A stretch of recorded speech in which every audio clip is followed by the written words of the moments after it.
क्या आपने कभी सोचा है जिस प्रकृति के बिना हम एक दिन नहीं जी सकते, उसे हम सच में समझते भी हैं या सिर्फ इस्तेमाल करते हैं?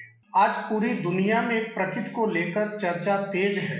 कभी जलवायु परिवर्तन, कभी बाढ़ सूखा, तो कभी जंगलों और वन्य जीवों का संकट। लेकिन इन बड़ी खबरों के बीच एक सवाल छूट जाता है, आखिर प्रकृति है क्या?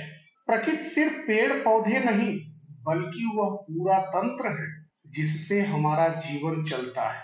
प्रकृति को समझना क्यों जरूरी है? क्योंकि प्रकृति में शामिल है हवा, पानी, मिट्टी, पहाड़, नदियां, जंगल, जानवर, पक्षी और इंसान भी। वैज्ञानिक भाषा में कहें तो यह एक नेचुरल सिस्टम है जहां हर चीज एक दूसरे से जुड़ी हुई है।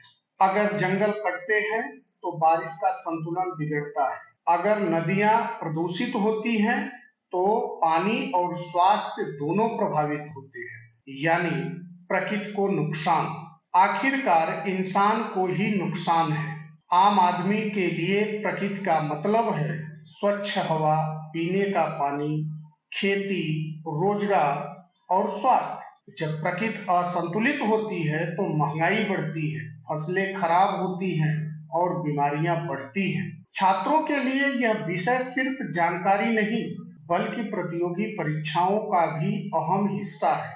यूपीएससी, पीसीएस, एसएससी, सीटेट सभी में पर्यावरण और प्रकृति से जुड़े प्रश्न पूछे जाते हैं। जो छात्र प्रकृति को समझता है वह खबरों को भी बेहतर तरीके से समझ पाता है। प्रकृति कोई बाहर की चीज नहीं है, हम उसी का हिस्सा है। प्रकृति को बचाना कोई विकल्प नहीं है, बल्कि भविष्य की जरूरत है। छोटे छोटे कदम ही बड़े बदलाव की शुरुआत करते हैं। आपके अनुसार आज प्रकृति के लिए सबसे बड़ी चुनौती क्या है?